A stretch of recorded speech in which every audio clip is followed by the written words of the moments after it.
I'd gladly trade my husband for that tall, dark guy with a Hugge Johnson. My wife joked playfully about me in front of our friends, but they all went silent when I replied with this. My name is Marcus Hale, and let me tell you something about the night my wife decided to publicly roast me like a Thanksgiving turkey. It was the night I finally grew a backbone. Not that anyone saw it coming, least of all me. I mean, come on. I was the guy who said sorry when someone else bumped into me at Starbucks. The human equivalent of beige wallpaper. But sometimes even wallpaper gets tired of being ignored. We were perched on the rooftop of Skyline, this trendy spot downtown where overpriced cocktails come with a side of pretentiousness and a view that makes you forget you're paying $18 for what's essentially fancy Kool-Aid.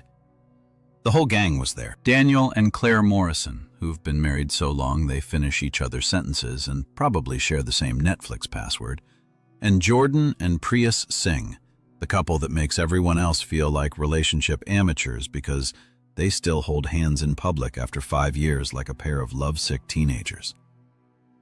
Then there was us, Marcus and Melissa Hale, the couple that looked perfect on paper but felt like a rough draft that nobody bothered to edit. 8 years of marriage, and somewhere along the way we become roommates who occasionally shared a bed and split the electric bill.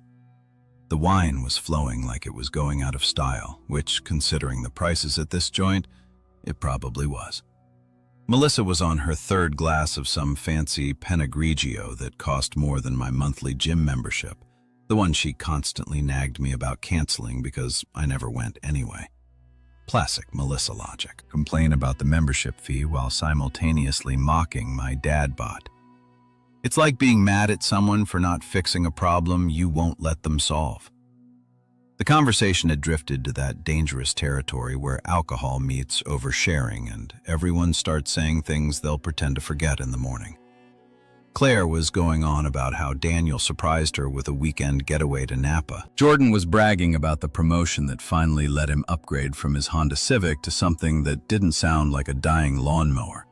And Priya was showing off photos from their anniversary dinner at some restaurant where the portions are so small you need a magnifying glass to find your food. I was doing my usual thing, nodding along, making the appropriate, "Wow, that's amazing" sounds. Being the supportive background character in everyone else's highlight reel. It's a role I perfected over the years. The reliable guy. The one who never caused drama, never made waves, never did anything worth remembering. I was Switzerland in human form, except less interesting and with worse chocolate. That's when Melissa decided to drop her little verbal grenade. You know what, ladies? She said, her voice carrying that particular pitch that meant trouble was brewing. I'd gladly trade my husband for that tall, dark, and handsome guy behind the bar. Look at him. I bet he's got a huge Johnson. She pointed toward the bartender like she was picking out a prize at a carnival, complete with the kind of giggle that sounds cute when you're 22, but just seems desperate when you're pushing 35. Now the bartender, let's call him Tony, because he looked like every bartender named Tony who's ever existed, was indeed tall, dark, and probably handsome if you're into the whole I could break you in half but choose to make mojitos instead vibe. The guy had arms like tree trunks and the kind of jawline that makes other men question their life choices. Sure, he was easy on the ice. But here's the thing about my wife's public fantasy announcement. It wasn't really about Tony, the bartender. It was about humiliating me. The table went dead quiet for about half a second. You know that moment when everyone's brain tries to process whether they actually heard what they think they heard? Then came the nervous laughter. The kind of laughter that happens when people don't know if they should be amused or appalled. So they split the difference and hope for the best. Daniel choked on his beer and started coughing like he just inhaled a small insect. Claire's eyes went wide and she shot one of those looks at Melissa that women use to communicate entire conversations without saying a word. Something along the lines of, "Girl, what the hell is wrong with you?" Jordan just stared at his drink like it might contain the answers to life's great mysteries. While Priya suddenly became very interested in her phone, probably texting someone about the train wreck she was witnessing in real time. But me, I just sat there feeling something I hadn't felt in years. Not embarrassment. I'd built up an immunity to that after 8 years of being Melissa's favorite punching bag. No, this was something different. Something that started in my chest and spread outward like I just chugged a shot of liquid courage. It was anger, sure, but clean anger. The kind that clarifies instead of clouds. I set down my glass, a $22 old-fashioned that tasted like disappointment with a cherry on top, and looked directly at my wife. Really looked at her.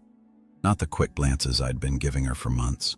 Not the polite attention I paid during her daily monologues about her yoga instructor's spiritual journey or her co-worker's drama.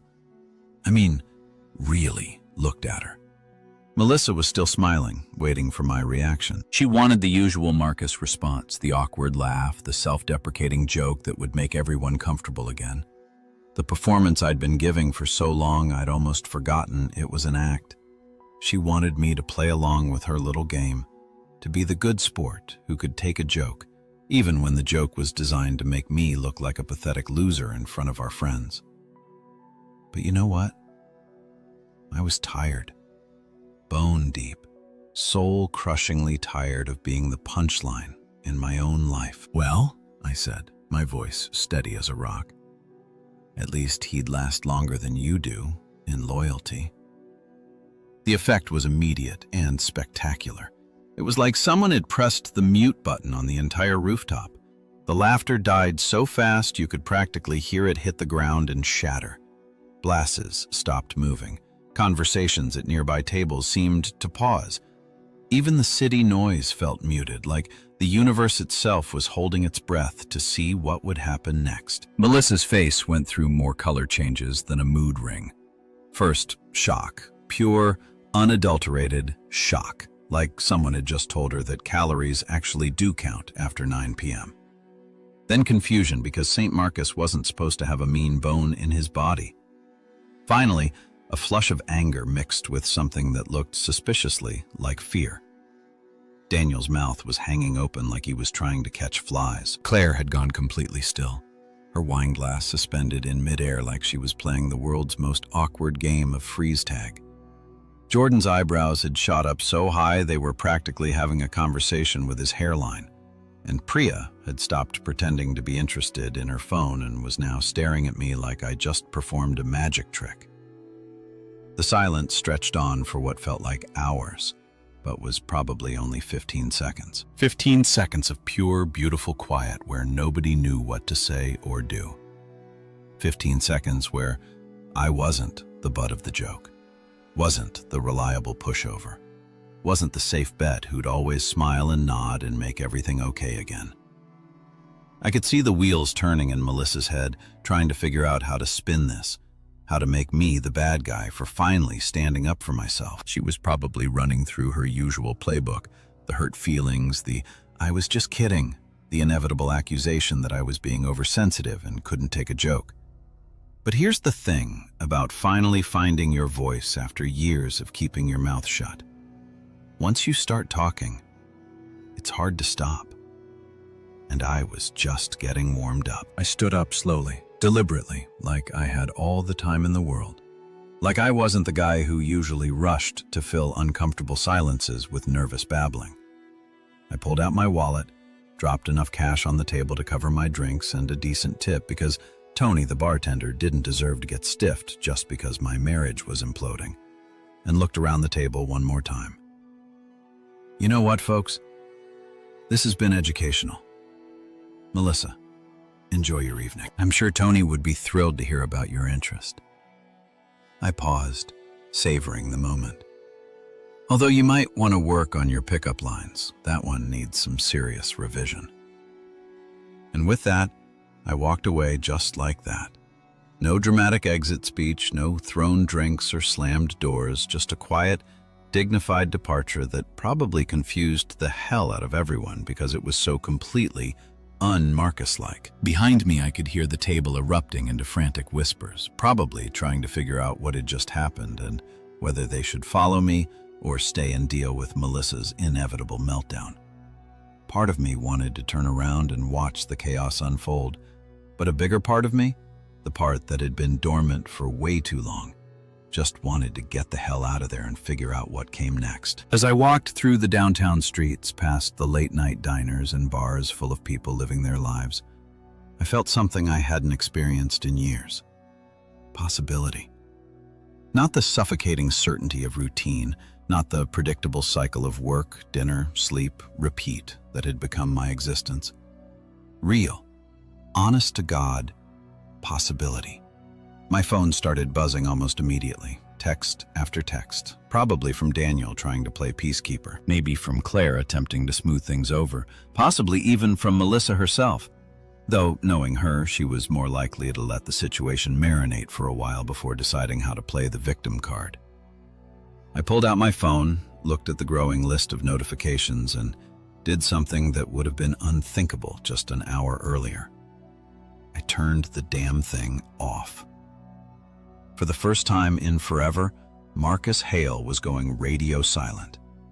And it felt absolutely fantastic. The city looked different somehow as I walked home to our scratch, that to the apartment where I'd been living but not really living for the past few years. The lights seemed brighter, the air cleaner, like someone had finally opened a window in a stuffy room. Maybe it was the wine talking, or maybe it was the adrenaline from actually standing up for myself, but I felt more awake than I had in years. Tomorrow would bring consequences. Phone calls that needed answering, conversations that needed having, decisions that couldn't be postponed anymore. But tonight belonged to me. The guy who'd finally had enough, who'd finally said what needed saying, who'd finally remembered that he didn't have to be everyone's emotional doormat just to keep the peace. As I reached our building and climbed the stairs to the third floor, I was already making mental notes. What to pack first, where to stay, who to call, how to untangle 8 years of shared everything without losing my sanity or my dignity in the process. But mostly, I was thinking about that moment of silence at the table. That perfect, crystalline moment when I'd finally stopped being the joke and started being the punchline deliverer instead. It was a small victory, sure, but it was mine. And after years of letting other people write my story, it felt pretty damn good to finally pick up the pen myself. Let me paint you a picture of the Marcus Hale everyone thought they knew. Picture a golden retriever in a 3-piece suit, always eager to please, never biting the hand that feeds, and absolutely incapable of causing any real trouble.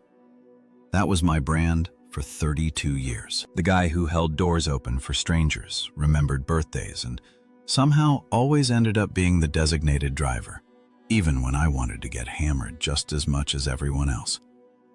I was the human equivalent of vanilla ice cream. Dependable, inoffensive, and about as exciting as watching paint dry in slow motion. Melissa had figured this out early in our relationship and built her entire social strategy around it. She'd be the firecracker, the life of the party, the one with the sharp wit and sharper tongue, while I'd be her trusty sidekick, nodding along and cleaning up any messes she left behind. And man, did she leave messes.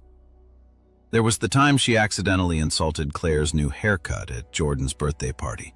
And guess who spent 20 minutes in the bathroom convincing Claire that Melissa was just stressed about work and didn't mean it? There was the incident at Daniel's promotion dinner when she got a little too friendly with the waiter, and I had to tip the guy an extra $50 just to keep him from filing a harassment complaint.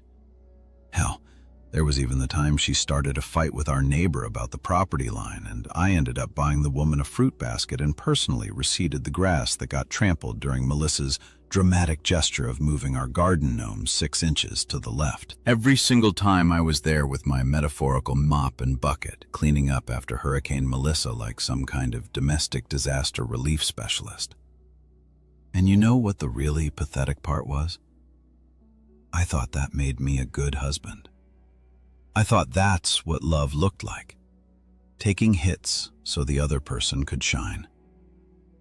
But tonight, something had shifted. Walking away from that table, leaving behind the shocked faces and awkward silence, I felt like I'd just taken off a jacket that had been too tight for years. The cool night air hit my face, and for the first time in forever, I could actually breathe properly. I hadn't made it half a block before I heard footsteps behind me. Quick, determined footsteps that belonged to someone who clearly hadn't gotten the memo that the show was over. Marcus. "Hey, Marcus, wait up!" I turned around to find Daniel jogging toward me like he was chasing down a cab in a romantic comedy. His face was flushed, whether from the wine or the exertion, I couldn't tell. And he had that look people get when they're about to say something important but haven't quite figured out what it is yet. Daniel Chin had been my best friend since college, back when we were both broke and stupid and thought eating ramen noodles for breakfast was a legitimate life choice. He was one of those guys who peaked in his sophomore year and had been coasting on charm and good hair ever since. Don't get me wrong, I love the guy. But Daniel had about as much backbone as a chocolate eclair. The fact that he'd actually left his wife and the safety of that table to follow me into the night was more shocking than my little verbal uppercut back there. "Man," he said, catching his breath and looking at me like I'd just performed some kind of miracle. That was harsh. I could have laughed. Here was Daniel, a guy who once let a teenager cut in front of him at McDonald's because he was too polite to speak up, telling me that finally standing up for myself was harsh. But there was something else in his voice, something I hadn't heard in years of friendship. Was that respect? "Harsh," I repeated, genuinely curious about his perspective. "Daniel, my wife just announced to a table full of our friends that she'd trade me in for a bartender with impressive assets. In what universe is responding to that considered harsh?" He shifted his weight from foot to foot, doing that thing he always did when he was trying to process thoughts that were too complex for his usual everything's fine worldview. I mean, yeah, she was out of line, but dude, you don't usually. He trailed off, gesturing vaguely like his hands could somehow finish the sentence his brain couldn't. "I don't usually what, Daniel? Stand up for myself? Have a spine? Refuse to be the human punching bag for everyone's entertainment?" The words were coming easier now, like I'd been saving them up for years, and they were finally demanding their moment in the spotlight. "It's just, you're always so chill about everything. You roll with the punches, you keep the peace, you make sure everyone's having a good time. That's who you are, man. That's what makes you, you." And there it was. The summary of my entire adult existence delivered by my best friend with the kind of casual certainty that made it clear this wasn't a compliment. This was my reputation, my brand. Marcus Hale, the guy who rolls with the punches until his face is so swollen he can't see straight. I looked at Daniel, really looked at him, and I could see the wheels turning in his head. He was trying to reconcile the Marcus he knew with the guy who just delivered a verbal knockout punch to his own wife in front of a table full of witnesses. It was like watching someone try to solve a math problem that didn't add up. "You want to know something, Daniel?" I said, and I could hear the smile in my own voice. Not the usual nervous, apologetic smile I'd been wearing like a mask for years, but something new. Something that felt dangerous and right at the same time. That's not who I am. That's who I've been pretending to be because it was easier than dealing with the alternative. What alternative? The alternative where I actually have standards? Where I don't let people walk all over me just to avoid conflict? Where I remember that I'm supposed to be a partner in my marriage, not a doormat with a joint checking account? Daniel was staring at me like I'd just announced I was running away to join the circus. His mouth was hanging open slightly, and I could practically see him trying to rewrite 8 years of friendship in his head. All those times I'd laughed off Melissa's little digs, all those moments when I'd chosen peace over self-respect, all those occasions when I'd been the bigger person by making myself smaller. Suddenly they looked different. "But you guys have been together forever," he said, like longevity was some kind of magical shield against relationship problems. You're Marcus and Melissa. You're a unit." "Yeah, we're a unit," I agreed. "The kind where one person does all the giving and the other does all the taking." Real functional stuff, Daniel. The kind of relationship they write greeting cards about. The sarcasm felt good. Foreign, but good. Like flexing a muscle I'd forgotten I had. "So, what now?" he asked. And I could tell he was genuinely confused. This was outside his wheelhouse. Daniel's idea of relationship drama was when Claire got mad at him for leaving dirty dishes in the sink. He'd never had to navigate the kind of emotional warfare that had become my daily routine. Now, I shrugged, and I swear I felt 10 pounds lighter just from the simple act of not knowing what came next and being okay with it. Now I figure out what Marcus looks like when he's not trying to make everyone else comfortable. Daniel nodded slowly like he was processing a particularly complex philosophical concept. That's actually kind of cool, man. Kind of cool. I raised an eyebrow. Daniel, 10 minutes ago you thought standing up for myself was harsh. Now it's cool? Make up your mind. He laughed, and for the first time all evening it sounded genuine instead of nervous. Okay, you got me. It's weird seeing you like this, but also, yeah, it's cool. I've never seen you tell anyone off before, ever. Not even that jackass at the DMV who made you wait 3 hours just because he was having a bad day. Yeah, well, turns out I've been saving it all up for the right moment. I started walking again, and Daniel fell into step beside me, and apparently my wife, publicly fantasizing about trading me in for a bartender with impressive equipment, was that moment. Fair enough, Daniel said. So, what's the plan? You going to talk to her when you get home? Try to work things out? I stopped walking and turned to look at him. Sweet, naive Daniel, who still believed that every problem could be solved with a heartfelt conversation and maybe some flowers from the grocery store. Daniel, buddy, let me ask you something. If Claire announced to a table full of your friends that she'd rather be with some random guy because of his physical attributes, would you be thinking about working things out? His face went pale. That's different. How? Because Claire would never. I mean, she's not. He trailed off, finally getting it. Exactly. She's not. But Melissa is. And tonight wasn't the first time, Daniel. It was just the first time I decided not to pretend it was okay. We walked the rest of the way in comfortable silence, both of us lost in our own thoughts. When we reached the corner where our paths split, Daniel heading back to his cozy suburban bubble, me walking toward whatever came next, he grabbed my arm. For what it's worth, man, I think you did the right thing. It's about time someone put Melissa in her place. I smiled. A real smile this time, not the customer service special I'd been serving up for years. Thanks, Daniel. But here's the thing. I didn't put Melissa in her place. I put myself in mine. And with that piece of wisdom hanging in the air between us, I headed home to start figuring out exactly what that place was going to look like.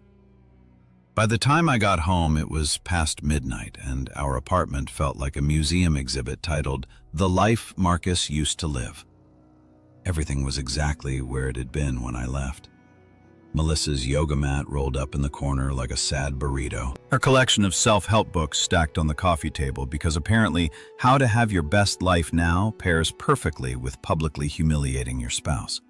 And that ridiculous throw pillow that said, "Love lives here," in cursive font that looked like it was having an identity crisis. The irony wasn't lost on me. Love lives here. Yeah, right. More like passive aggression and quiet desperation live here. Please wipe your feet. I stood in the doorway for a moment, taking it all in. 8 years of shared space, shared bills, shared everything. And it all felt as foreign as if I'd wandered into someone else's Airbnb by mistake. The Marcus who'd left this morning, the one who still believed that keeping his mouth shut was a virtue, wouldn't recognize the guy standing here now, planning his escape route with the methodical precision of a bank robber. Our bedroom was a testament to compromise, which is a fancy way of saying Melissa got everything she wanted, and I got to sleep on the side closest to the door, so I could deal with any middle-of-the-night emergencies.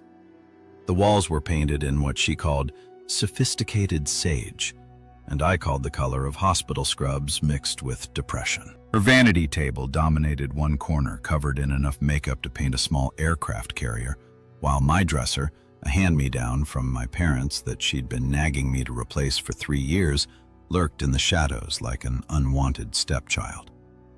But tonight, that ugly old dresser was about to be my best friend.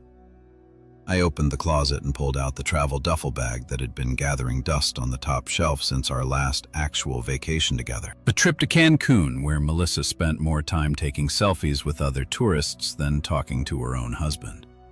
She'd made fun of this bag when I bought it, called it aggressively masculine and compensating for something. Classic Melissa. Everything was either a joke or a psychological analysis, and usually both. The bag was army green canvas with leather accents, built like it could survive a nuclear apocalypse and still have room for your dirty laundry. I bought it on a whim from a military surplus store, probably because some part of me was already preparing for war, even if I didn't know it at the time. Now, looking at its sturdy construction and no-nonsense design, I realized it was perfect for my current mission. Operation Get the Hell Out. I started with the essentials, 2 weeks' worth of clothes carefully selected for maximum versatility and minimum drama. Jeans that actually fit me properly, not the relaxed fit ones Melissa bought because she said they were more forgiving of my dad bought. T-shirts that I'd chosen myself, not the ones she'd picked out because they brought out my eyes or whatever other nonsense she used to justify controlling my wardrobe. A couple of button-down shirts for work, socks that didn't have holes in them, and underwear that hadn't been purchased during the Clinton administration. It was amazing how little I actually needed when I thought about it. 8 years of accumulating stuff, and most of it was either Melissa's taste masquerading as ours or things I'd bought to keep her happy. The expensive coffee maker that produced liquid disappointment. The decorative bowls that served no purpose except looking stylish on the counter. The throw pillows. Jesus, the throw pillows. We had enough throw pillows to build a small fort, and not one of them was actually comfortable to lean against. I grabbed my laptop, the one piece of technology in this place that was completely mine. Melissa was intimidated by anything more complex than Instagram, so my computer had remained a sacred space. It contained everything that mattered. My work files, my investment portfolios, my carefully documented evidence of, well, we get to that later. Let's just say I'd been a very thorough record keeper over the past couple of years. Next came the personal stuff. My father's pocket watch, the one thing I owned that Melissa couldn't touch, couldn't criticize, couldn't improve with her superior taste. Dad had given it to me before he died, told me it belonged to men who knew their own worth. At the time, I'd thought it was just a nice gesture. Now I realized he'd been trying to tell me something important about not letting other people set my value. I held the watch for a moment, feeling its familiar weight in my palm. The inscription on the back read, "Time reveals everything," in Dad's careful handwriting. Prophetic words from a man who'd probably seen this day coming long before I did. He'd never liked Melissa. Said she had expensive taste and cheap character, but he'd kept his mouth shut because he knew I had to figure it out for myself. Smart man, my dad.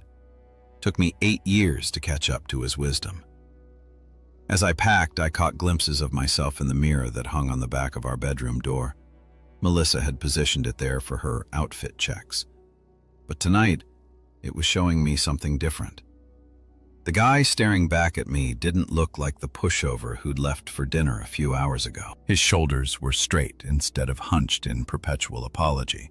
His jaw was set with something that looked suspiciously like determination.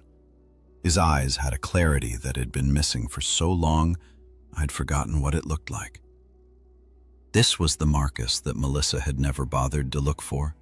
The one who built a successful financial advisory business from scratch while she was busy spending the profits on yoga retreats and wine tastings with her spiritual growth book club. The one who'd quietly invested our money so well that we could afford this overpriced apartment in the trendy part of town while she took credit for our sophisticated lifestyle.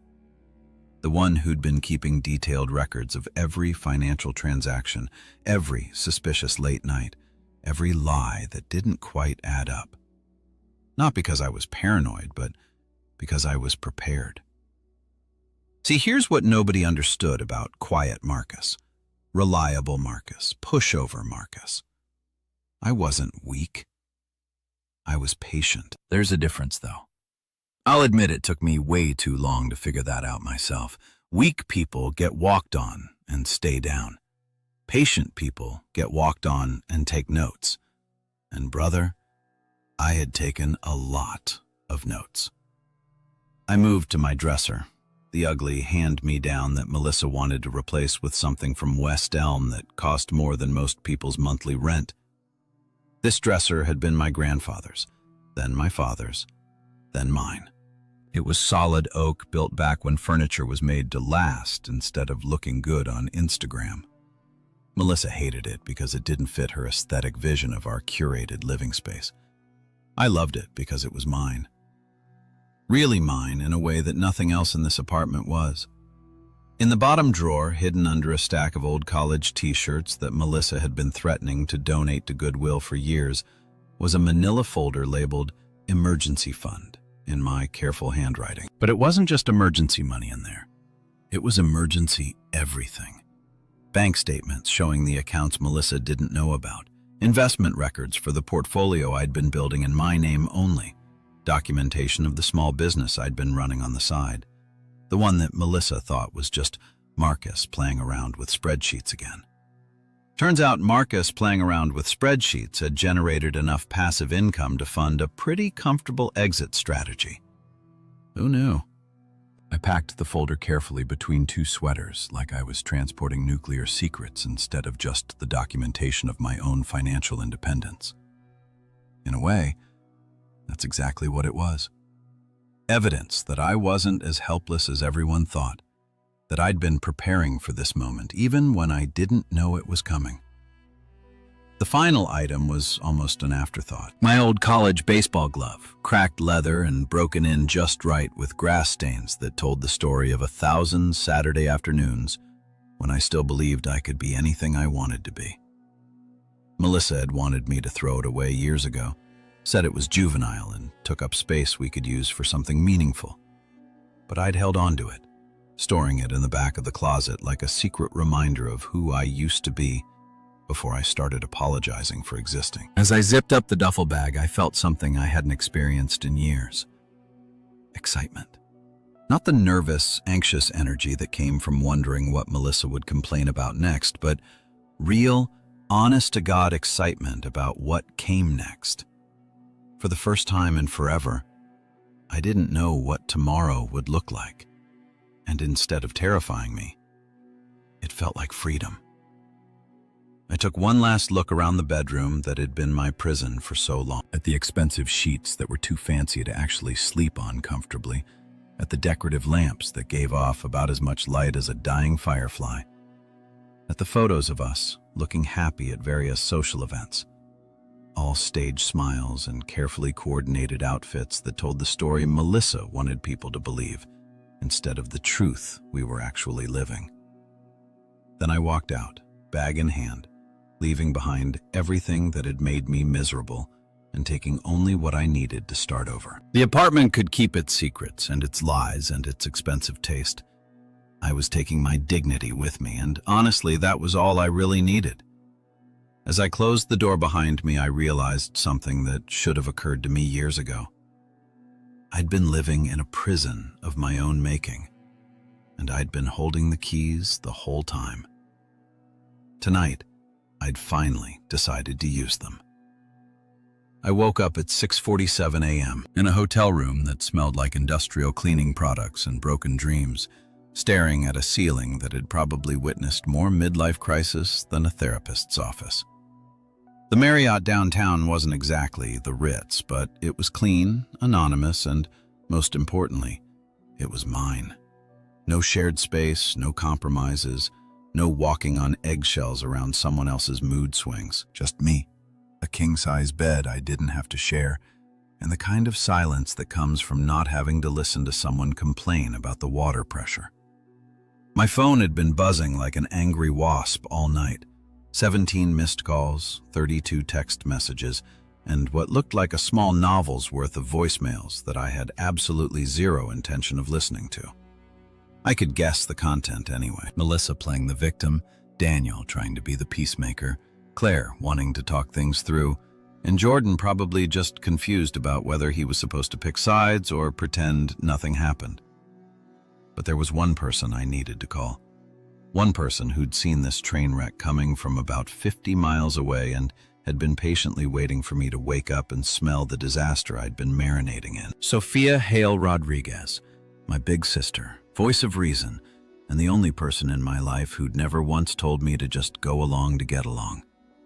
While everyone else had been enabling my doormat routine, Sophia had been keeping a running tally of every red flag I'd been ignoring.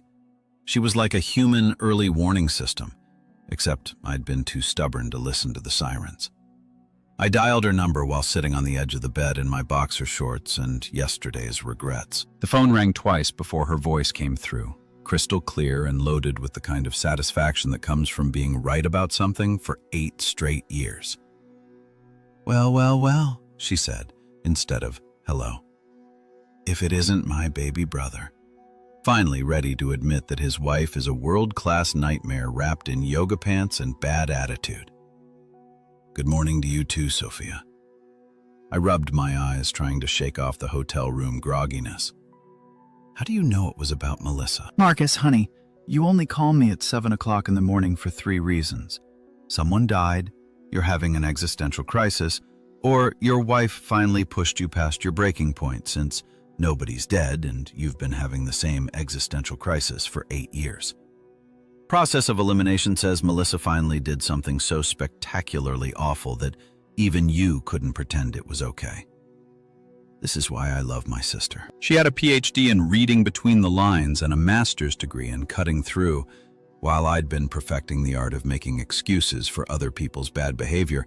Sophia had been perfecting the art of calling it like she saw it. She made a joke last night. I started, but Sophia cut me off with a snort that could have powered a small wind turbine. A joke, Marcus. When you say Melissa made a joke, it usually means she said something designed to make you look like an idiot while making herself look clever. What was it this time?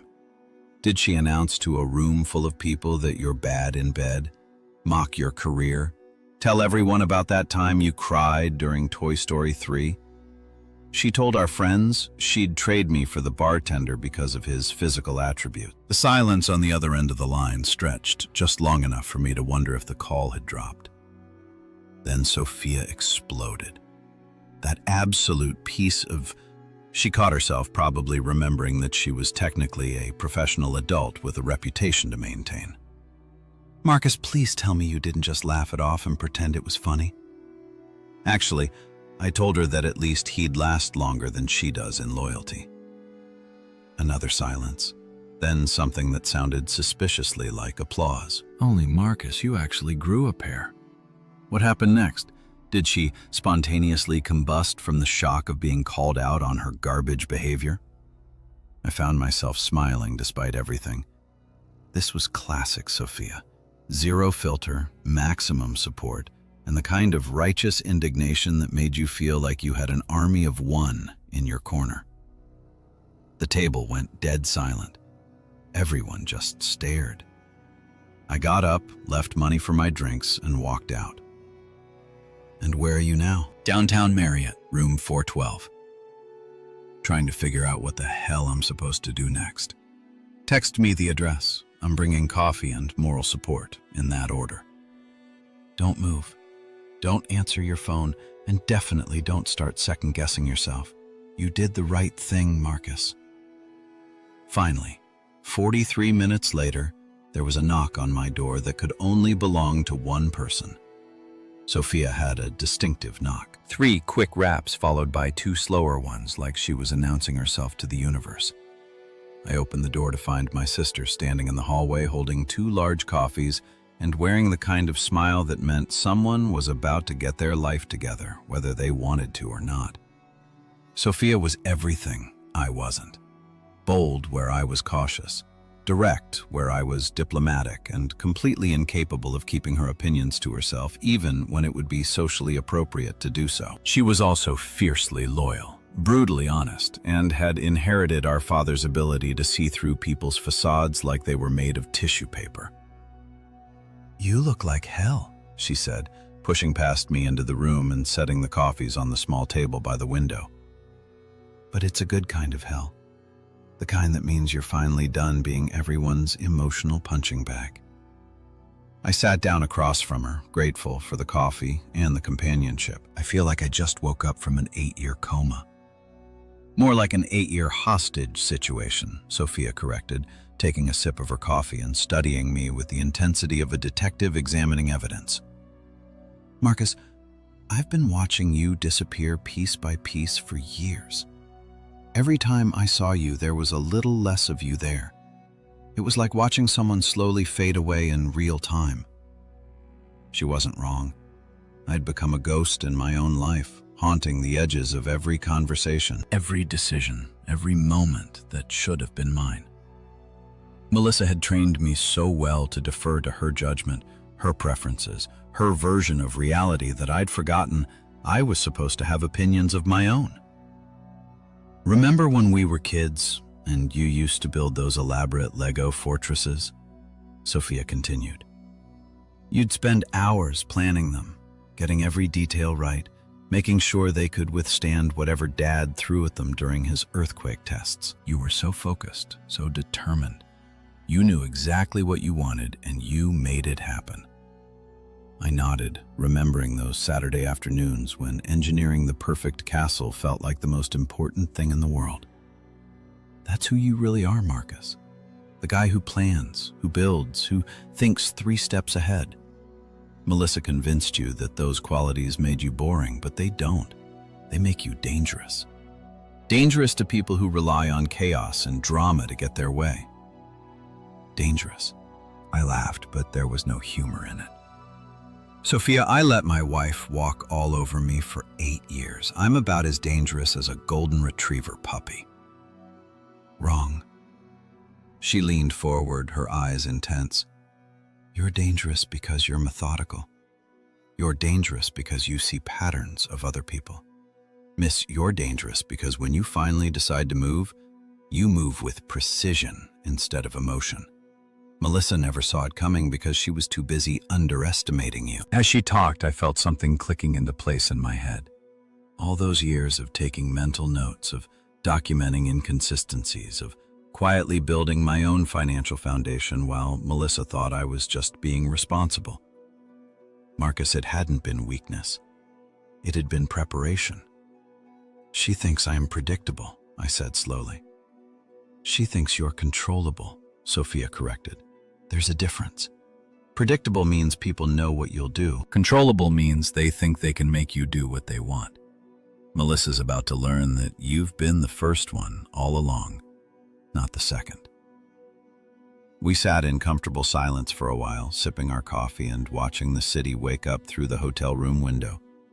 Normal people heading to normal jobs, living normal lives where their spouses didn't publicly humiliate them for sport. It looked pretty appealing from where I was sitting.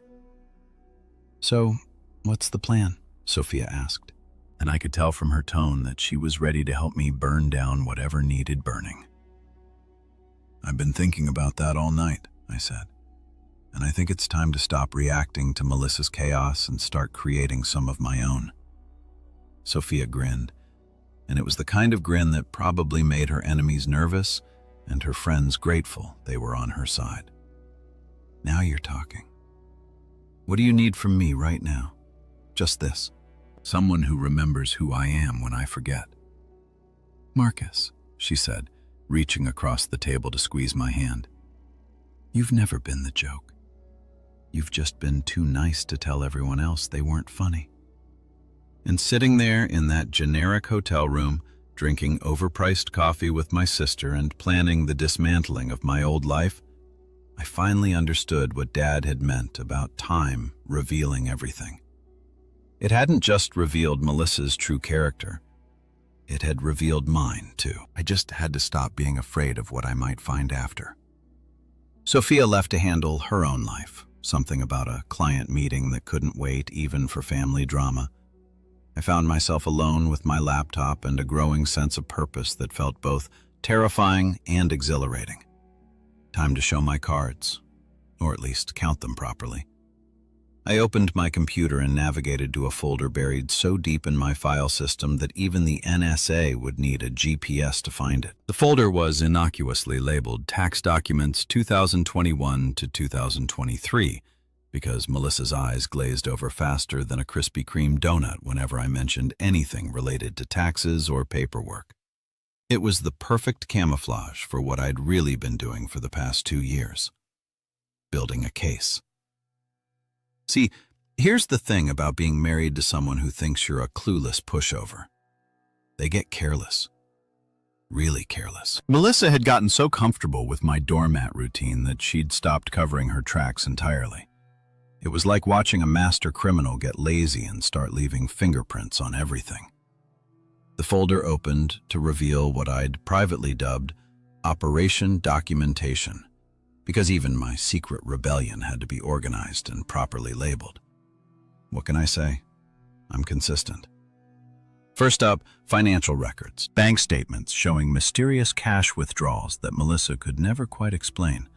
Credit card bills for restaurants I'd never been to, hotels I'd never stayed at, and shopping sprees that happened while I was supposedly at work. My favorite was the $347 charge at Victoria's Secret on a Tuesday afternoon when she told me she was having lunch with her mother. Either her mom had some very specific gift requests, or Melissa was shopping for someone who wasn't her husband. Then came the digital evidence. Screenshots of text messages she thought she'd deleted but forgot about the cloud backup I'd set up on our shared account. Messages to numbers I didn't recognize with timestamps that corresponded perfectly to her mysterious late meetings and girls' nights out.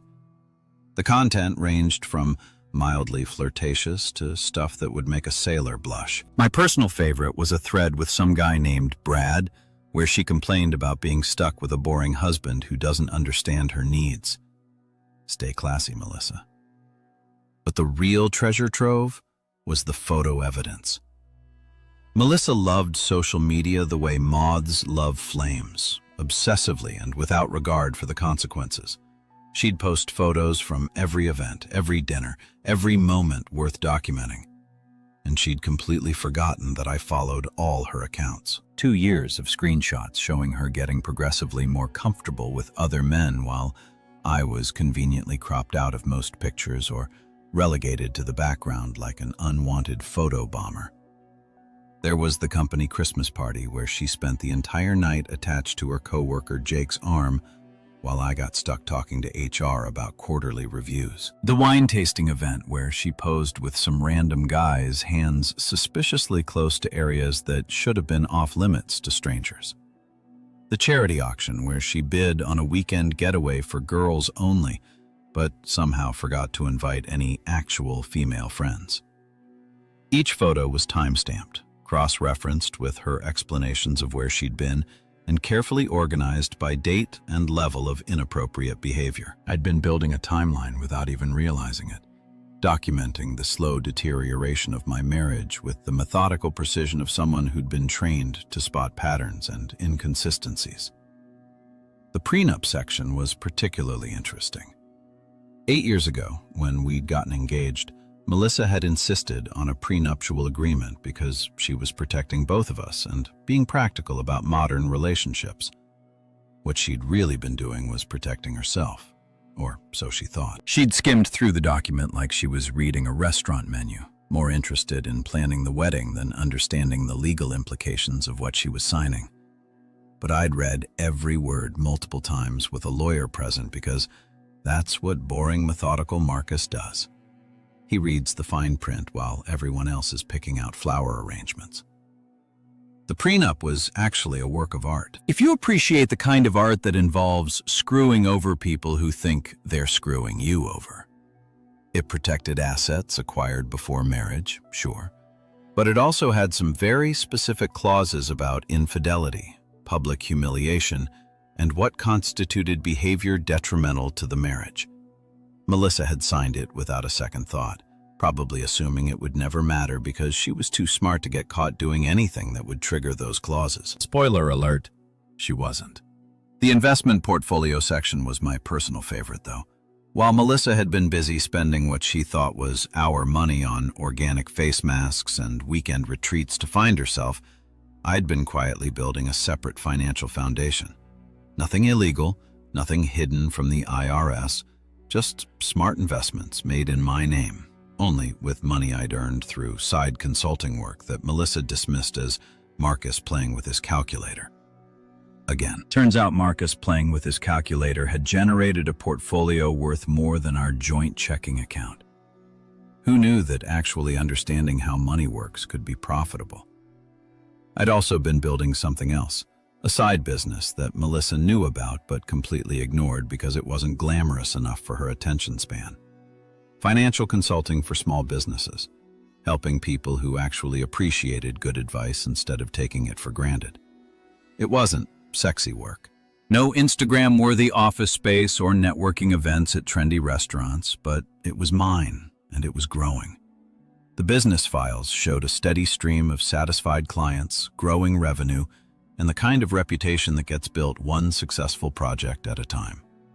While Melissa had been telling her friends that I was just a boring financial guy, I'd been quietly establishing myself as the go-to advisor for entrepreneurs who needed someone who actually gave a damn about their success. As I scrolled through 2 years of careful documentation, I felt something I hadn't experienced in forever. Pride. Not the desperate, needy kind of pride that comes from finally getting approval from someone who never gives it, but the solid, unshakable kind that comes from knowing you've done good work, even when nobody was paying attention. This wasn't about revenge, despite what everyone would probably think. This was about consequences. Melissa had spent years treating our marriage like a game where she made the rules and changed them whenever it suited her. She'd gotten comfortable thinking I was too weak, too nice, too dependent on her approval to ever fight back. She was about to learn that patient doesn't mean powerless. It just means prepared. I closed the laptop and headed for the shower, already planning the next phase. Time to turn all this careful documentation into action. Time to show Melissa and everyone else who'd underestimated quiet Marcus exactly what happens when a methodical person finally decides to stop playing defense and start running offense. The water was hot, the pressure was perfect, and for the first time in years, I didn't have to listen to someone complain about how long I was taking. Sometimes the smallest freedoms feel the biggest. At exactly 9 a.m., while I was enjoying the kind of room service breakfast that doesn't come with a side of passive-aggressive commentary about my food choices, Carla Mendoza was walking up to our apartment building with a package that was about to ruin Melissa's entire week. Carla was a courier for Davidson Legal Services, the kind of woman who'd seen enough drama to fill a Netflix series and had developed the professional demeanor of someone who delivered bad news for a living. I knew this because I'd specifically requested Carla. Not because I'm some kind of control freak, okay, maybe a little, but because I'd worked with Davidson Legal before on business contracts, and Carla had always struck me as someone who wouldn't be intimidated by whatever theatrical performance Melissa might put on when reality came knocking. The package was beautiful in its simplicity. A thick manila envelope, professional as hell, with Melissa's full name typed in block letters across the front. Melissa Catherine Hale, personal and confidential. No return address, no cute little notes, just the kind of official-looking mail that makes your stomach drop, even when you're innocent of whatever it might contain. Melissa, bless her predictable little heart, was probably still in bed, nursing the hangover from hell, and wondering why her husband hadn't come crawling back yet with apologies and promises to do better. She was probably planning her victimhood strategy. How she'd been just joking and I was overreacting, and everyone needed to understand that she was the real victim here because her husband had embarrassed her in public. I could picture the whole scene playing out like a badly scripted reality show. Melissa stumbling to the door in her ratty NYU t-shirt, the one she kept as a reminder of when she was young and full of potential. Probably expecting it to be me coming home with my tail between my legs and maybe some flowers from the bodega down the street. Instead, she got Carla in a package that weighed about as much as 8 years of carefully documented lies. The envelope contained everything Melissa thought I was too stupid or too trusting to notice. Bank statements showing her secret spending sprees, screenshots of text messages that would make a romance novelist blush, hotel receipts from weekend business trips that had nothing to do with business and everything to do with guys who weren't her husband. But the real showstopper was the USB drive labeled, "For your viewing pleasure," in my neat handwriting. Because if Melissa wanted to play games, I was going to make sure she understood all the rules. The drive contained a video I'd recorded the night before in my hotel room. Just me, sitting calmly in front of the camera, wearing the kind of expression you'd use to discuss quarterly earnings or weekend weather forecasts. No drama, no shouting, no emotional manipulation, just facts delivered with the professional courtesy I'd use for any other business presentation. "Hi, Melissa," the video me said with a smile that probably looked friendly until you noticed it didn't reach my eyes. "If you're watching this, it means you've received the documentation I've been compiling for the past 2 years. This isn't revenge. It's consequence. There's a difference, though. I understand why you might be confused about that concept." The video went on to explain in excruciating detail how I'd been documenting her behavior patterns, not out of paranoia, but out of preparation. Every unexplained absence, every suspicious charge, every time she treated our marriage like an inconvenience she had to work around instead of a partnership she was supposed to participate in. But the real beauty of the video was what came next. Clips, actual footage from security cameras, screenshots from social media, audio recordings from her phone calls that she'd made while I was asleep in the next room. Nothing illegal. I wasn't some creepy stalker. Just evidence that was freely available to anyone paying attention. The rooftop lounge had security cameras. Melissa's favorite restaurant, where she liked to have her business lunches, had security cameras. Hell, even our building's lobby had security cameras. And they captured some very interesting footage of Melissa bringing home study partners while I was supposedly working late. By the time Melissa finished watching my little documentary, she'd have a crystal clear understanding of exactly how much I knew, how long I'd known it, and how spectacularly she'd underestimated the man she'd been treating like a doormat. The best part? I delivered it all with the same calm professionalism I brought to client meetings. No screaming, no accusations, no emotional breakdowns, just facts presented clearly and without editorial comment.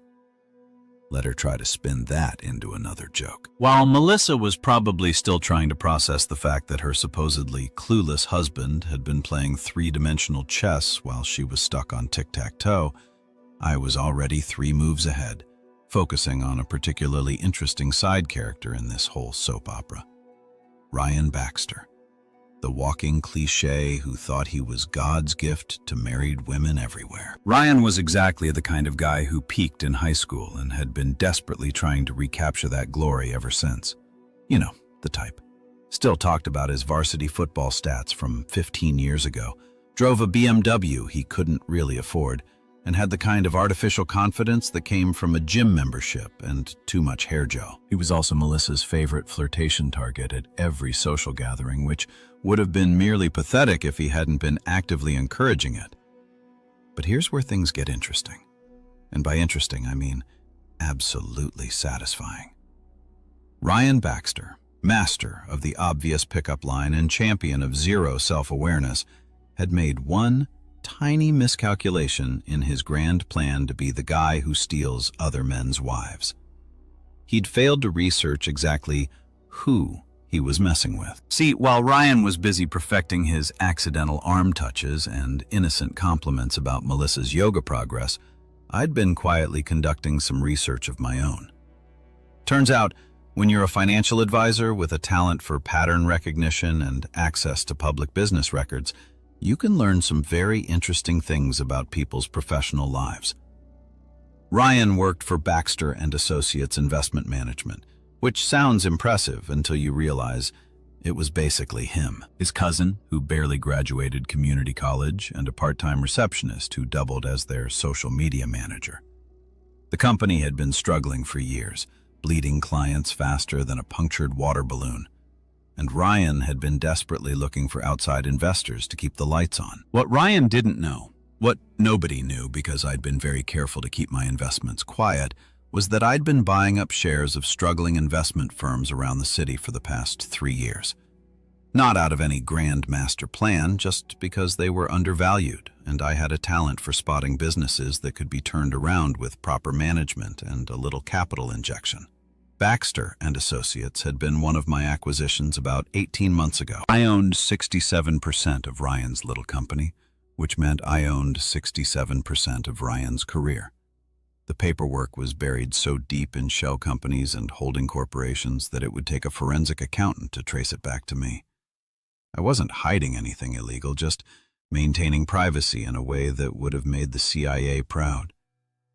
But here's the beautiful part. Ryan's employment contract, which I'd inherited along with my controlling interest in the company, contained a morality clause, a very specific, very detailed morality clause that prohibited employees from engaging in behavior that could damage the company's reputation or interfere with client relationships. The clause covered everything from criminal activity to public intoxication to, and this is where it gets good, inappropriate conduct with clients or their family members. Guess who'd been bragging about his conquests at every happy hour for the past year? Guess who'd been telling anyone who'd listen about the hot married chicks he was helping through their relationship problems? Guess who'd been too stupid to realize that his boss might not appreciate having his company associated with a guy who made a hobby out of breaking up marriages? That's right, Ryan Baxter.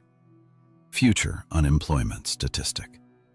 I'd been documenting Ryan's extracurricular activities for months, not because I was planning anything specific, but because I believed in being thorough. Every boast, every inappropriate comment, every time he treated someone else's wife like his personal dating pool, I had it all recorded, time-stamped, and ready to present to whatever corporate board might be interested in reviewing their employees' conduct. The timing couldn't have been more perfect. While Melissa was opening her surprise package and getting her first real glimpse of who her husband actually was, Ryan was about to learn that actions have consequences, especially when those actions involve messing with the wrong guy's wife. I made the call to Davidson Legal at 9:15 a.m., right after I'd finished my Eggs Benedict and third cup of coffee. The conversation was brief and professional, just a concerned majority shareholder reporting some troubling behavior from an employee that needed immediate attention. Nothing personal, nothing emotional, just business.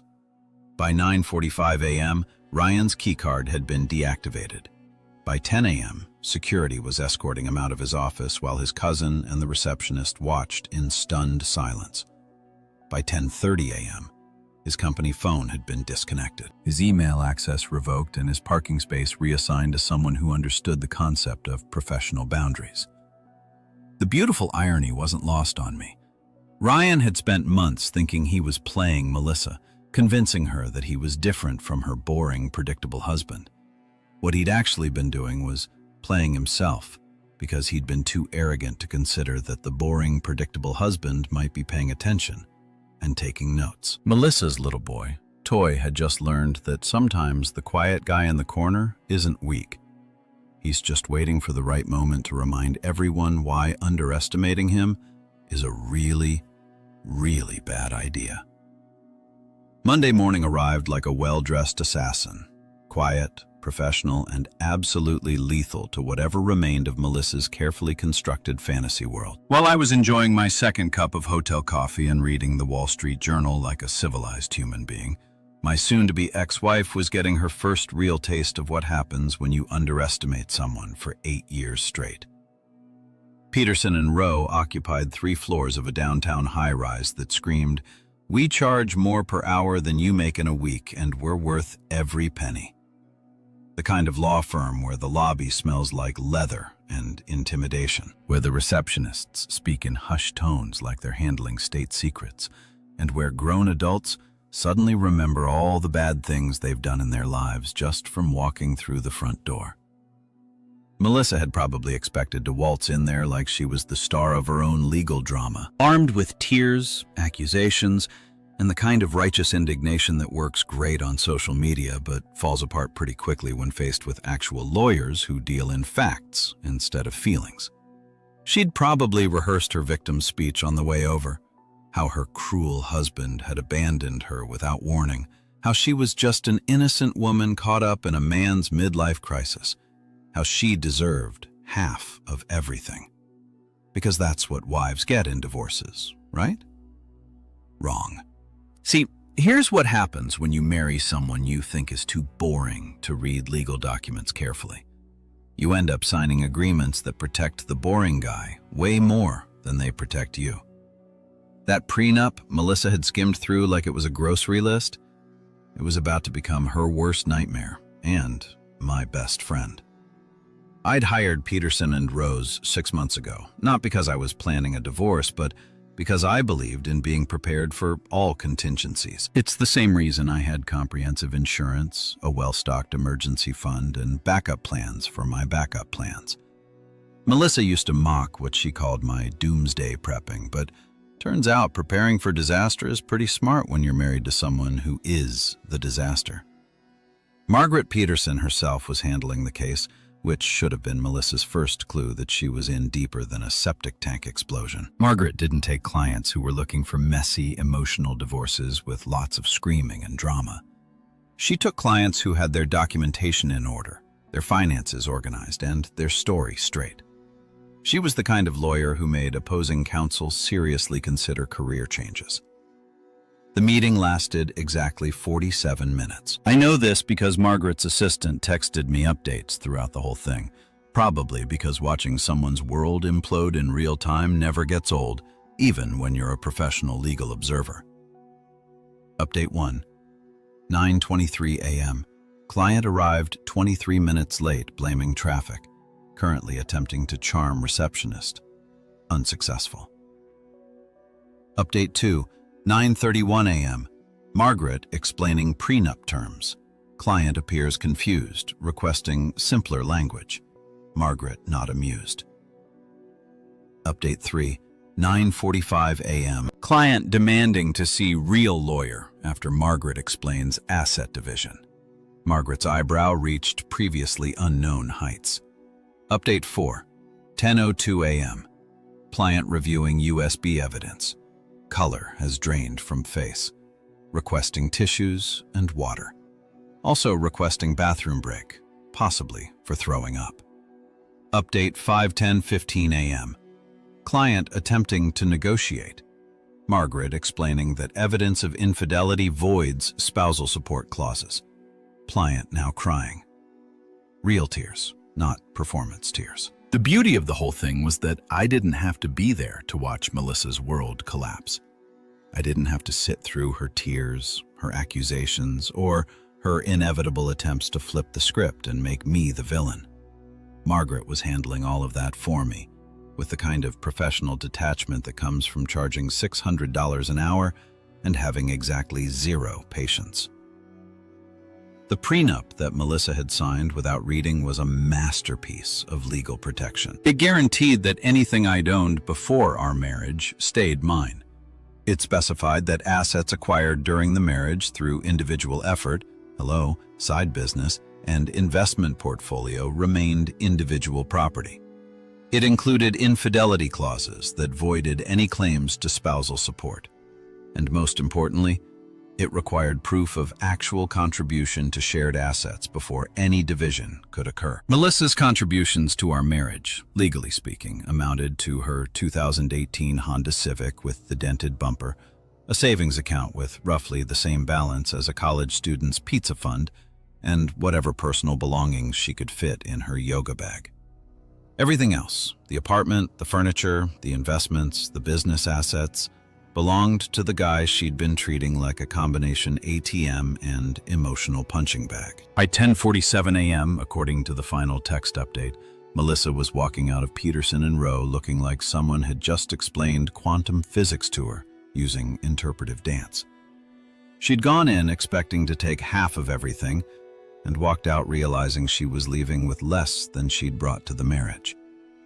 The papers were ready for my signature by lunchtime. I met Margaret at her office, reviewed everything one more time, and signed my name with the kind of satisfaction that comes from finally finishing a project you've been working on for way too long.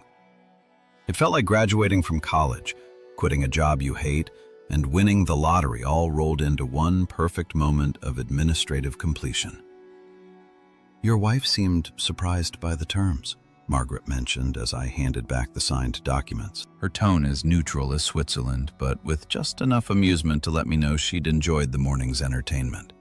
"My soon-to-be ex-wife has been surprised by a lot of things lately," I replied. "Turns out, 8 years of not paying attention to details has consequences." As I walked out of that law office, breathing the kind of free air that only comes after you've officially filed papers to reclaim your life, I felt something I hadn't experienced since my wedding day. Certainty about the future.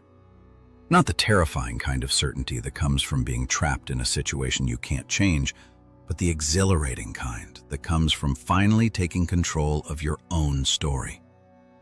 For the first time in years, I knew exactly where I was going, even if I didn't know exactly what I'd find when I got there. 3 months later, I was standing in the ballroom of the Grand Regency Hotel, wearing a tuxedo that actually fit properly, and feeling like a completely different person than the guy who'd walked out of that rooftop lounge with his dignity finally intact.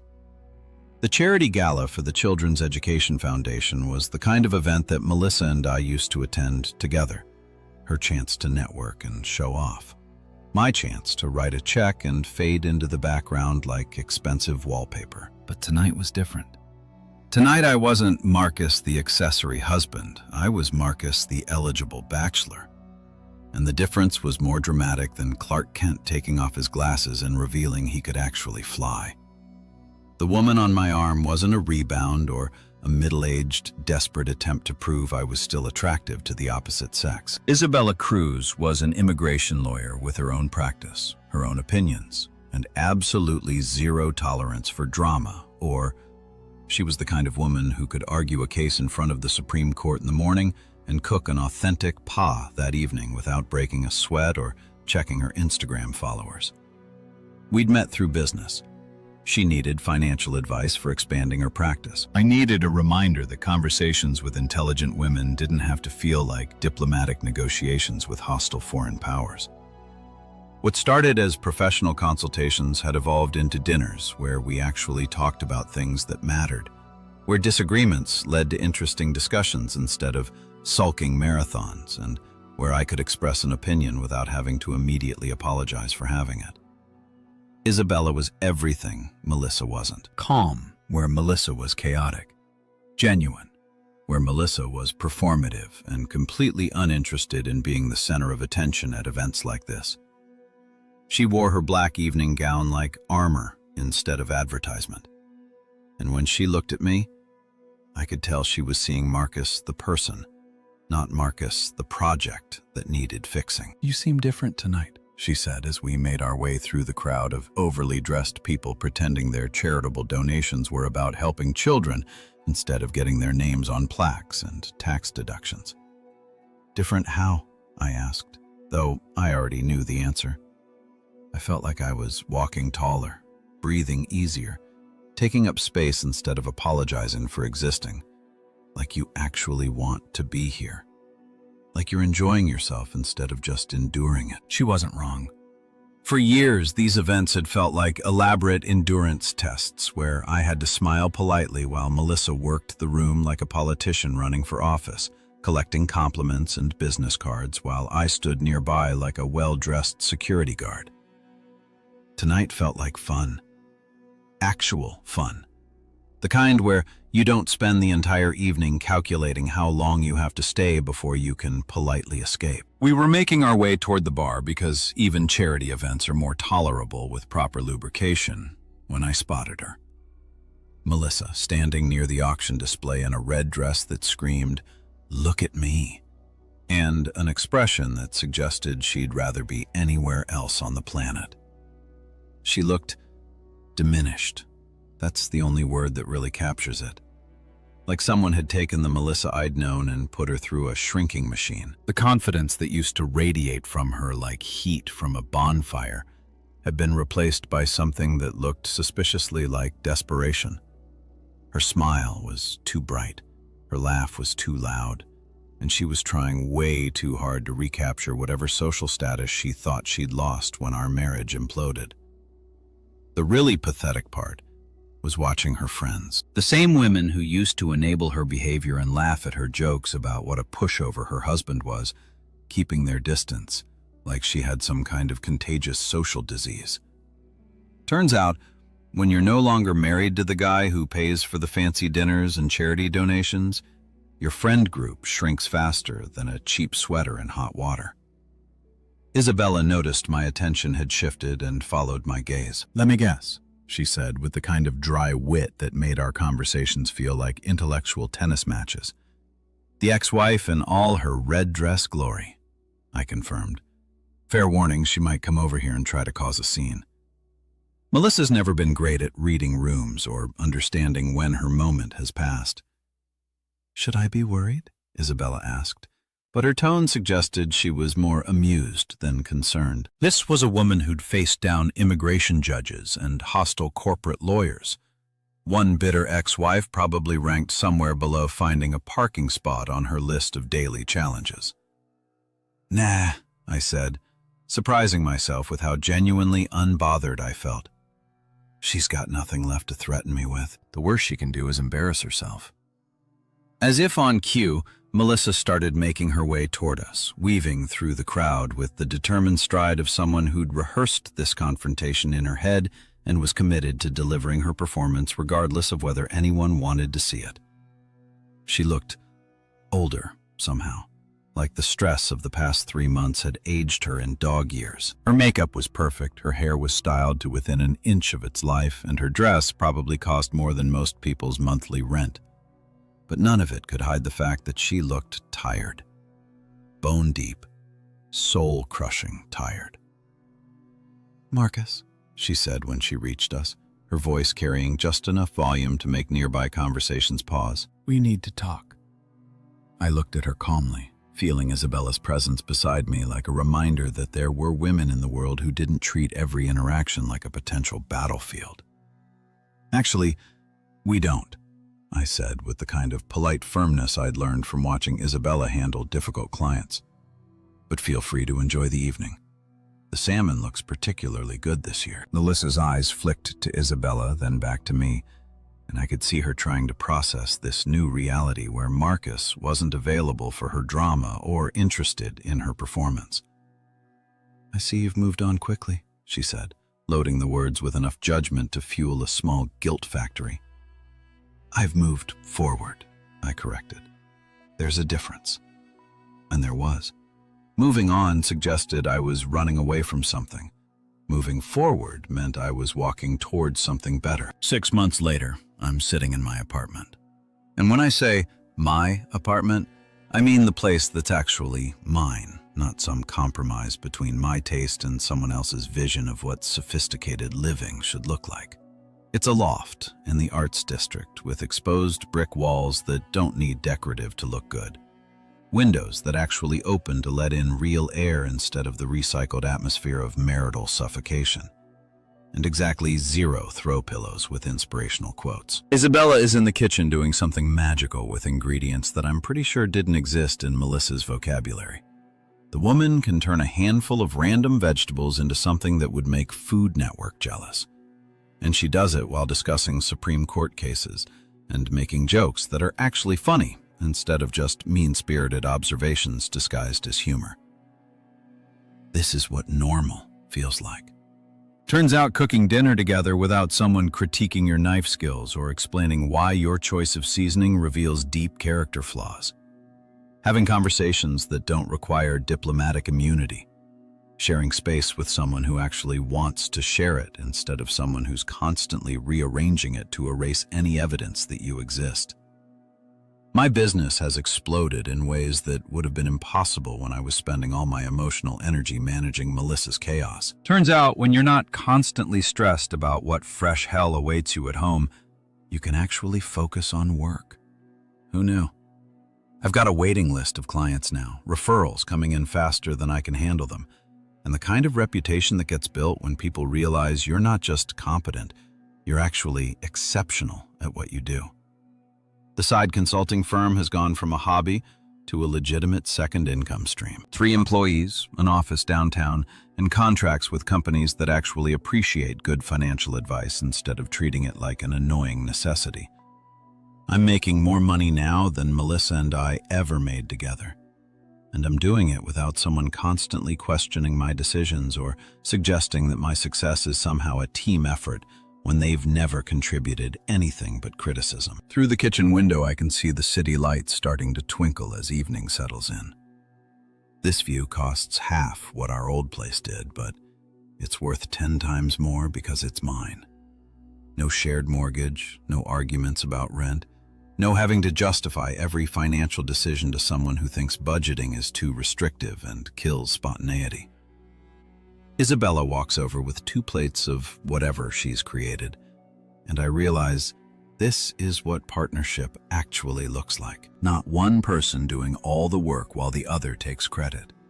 Not constant negotiation over who does what, just 2 adults functioning together like they actually enjoy each other's company. Revolutionary concept, apparently. Penny, for your thoughts, she says, settling beside me on the couch that I picked out myself because I wanted something comfortable instead of something that looked good in Instagram photos. Just thinking about how different everything is now, I tell her. And it's the truth without any diplomatic editing.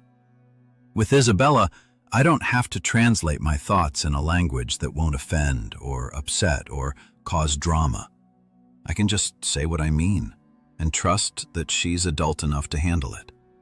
Better, different, or different, she asks, stealing a bite from my plate like we're an actual couple instead of 2 people performing couple nest for an audience. Better? Definitely better. And it is the apartment where Melissa is living now, a studio across town that costs more than it's worth and has the charm of a dental waiting room might as well be on another planet. The friends who used to laugh at her jokes about what a doormat her husband was have mysteriously become too busy to return her calls. The social media posts that used to get hundreds of likes now struggle to break double digits. Probably because people are tired of the desperate attempts to prove she's living her best life. I don't check her social media anymore, but Sophia keeps me updated with the kind of sisterly glee that comes from watching karma work over time. Melissa's latest posts are a masterclass in trying too hard, yoga poses with captions about finding herself, inspirational quotes about toxic people, and selfies that scream, "Please validate my existence." Louder than a fire alarm in a library. The really beautiful part is that I don't feel sorry for her. I probably should. 8 years of marriage ought to count for something, right? But here's the thing about people who treat relationships like games. Eventually, someone's going to call their bluff. And when that happens, they don't get to act surprised about the consequences. Looking back at that night in the rooftop lounge, I realized Melissa actually did me the biggest favor of my life. Not because her joke was funny, it wasn't, but because it forced me to remember something I'd forgotten. That a man who knows his own worth doesn't need to compete for respect from people who don't deserve it. He just claims it and moves on to better things.